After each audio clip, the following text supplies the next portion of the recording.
Minha vida foi marcada por perguntas que não me deixavam dormir. De onde veio a Bíblia que tenho em minhas mãos? Como um livro atravessou séculos de perseguições, guerras, traduções e ainda hoje continua a transformar corações? Eu cresci ouvindo que a palavra de Deus era santa, mas descobri que ela também carrega uma história oculta, feita de homens e mulheres que arriscaram tudo para que chegasse até nós. Foi quando mergulhei nessa busca que percebi algo maior. A Bíblia não é apenas um livro antigo, é um testemunho vivo que atravessa o tempo para falar ao nosso presente. Ela me deu direção quando eu estava perdido. Trouxe esperança quando tudo parecia desmoronar e me mostrou que fé não é teoria, é vida real. E é por isso que estou aqui com você. Minha missão é revelar não apenas os fatos, mas também as conexões que podem despertar em você uma nova compreensão. Não para te dar respostas prontas, mas para te convidar a viver sua própria jornada com a palavra de Deus. Cada episódio dessa série é mais do que uma história. É um convite, um chamado para olhar a Bíblia não só como um livro, mas como um caminho que pode transformar o coração, a mente e o futuro. Eu sou Tião Queiroz e junto com você quero caminhar nessa jornada que começa agora.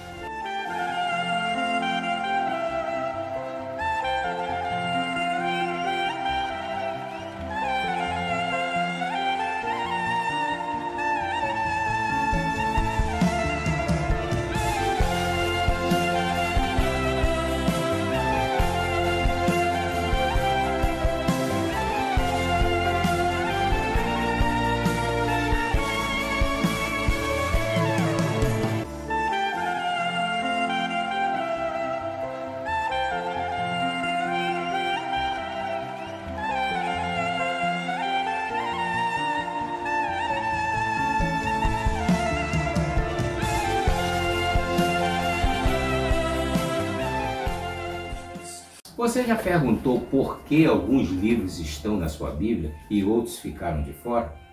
Quem decidiu isso? E mais importante, será que esses textos escondem segredos que poderiam mudar a forma como você enxerga a fé? No vídeo de hoje eu vou revelar os bastidores da formação do cânon bíblico. Como foi feita a escolha dos livros sagrados? Quais foram rejeitados? E o que isso significa para a sua fé hoje? Prepare-se para entender como a Bíblia chegou até você e o que essa história oculta pode ensinar para a sua vida. Mas antes, dá o seu like, se inscreva agora no canal e ative o sininho. Quem ficar até o final vai receber um presente especial e exclusivo que preparei para você. Um e-book chamado Linha do Tempo da Bíblia, dos manuscritos ao digital, que vai complementar essa série e aprofundar ainda mais o seu entendimento. A palavra cânon significa medida ou régua, para dizer até onde se poderia chegar. Depois da morte dos apóstolos, a igreja decidiu então selecionar os livros que poderiam fazer parte da Bíblia. Porque no começo, pós-apostólico, muita gente vinha com doutrinas diferentes. Cada qual dizia uma coisa, cada estudioso, quem escrevia, quem definia o que era o certo, o que era errado dentro do texto já existente. Isso virou realmente uma grande confusão. E no século IV eles reuniram-se num concílio para definir quais seriam esses livros. Foram escolhidos 66 livros e isso permaneceu por um longo tempo. Também no século IV, o Papa Damaso resolveu trazer de volta os livros que tinham sido tirados, 7 livros. Eram 7 livros que para a Igreja Católica é conhecida como deuterocanônicos, ou seja, outros canônicos. E para os evangélicos é chamado apócrifo. E dessa história toda resolveu-se então fazer a divisão.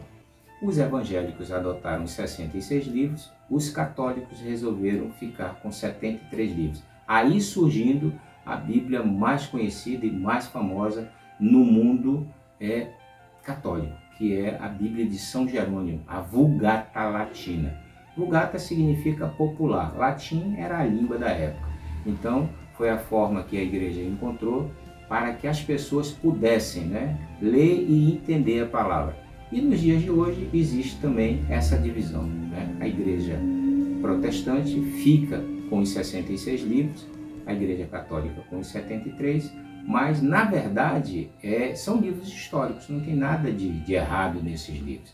Até porque se nós não tivéssemos, por exemplo, o conhecimento da história dos macabeus, a história dos judeus que está na Bíblia católica, nós nunca saberíamos alguma coisa relacionada à cultura judaica que é importante, como por exemplo a festa das luzes, é o Hanukkah ou Hanukkah, onde aconteceu o milagre em que a luz só existia um pote de azeite para acender uma das luzes da menorá, e na verdade o milagre acontece e 8 luzes acabam acendendo.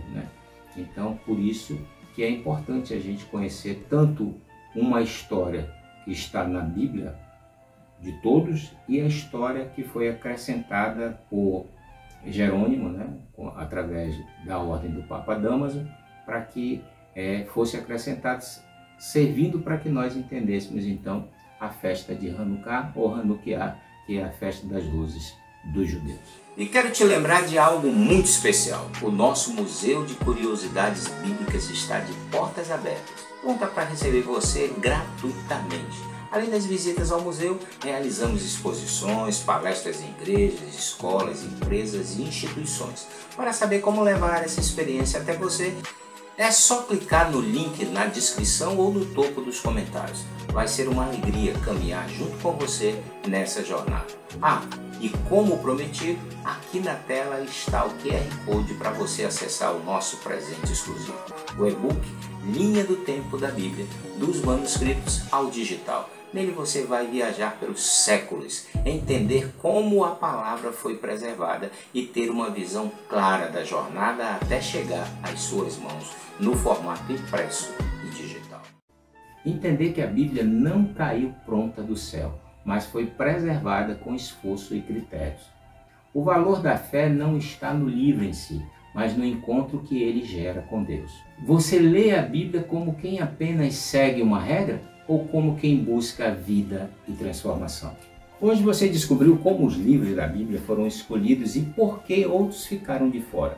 Isso nos ensina que a fé é um caminho de discernimento, de escolhas e confiança. E eu quero ouvir você. Se pudesse ler um desses livros que ficaram de fora, qual você escolheria? Conta aqui nos comentários. E não perca o próximo episódio da série A História Oculta da Bíblia, onde eu vou revelar o enigma dos manuscritos do Mar Morto. Tem segredos ali que podem mudar a forma como você enxerga as Escrituras. A gente se encontra lá. Estou esperando você. Você é o meu convidado especial.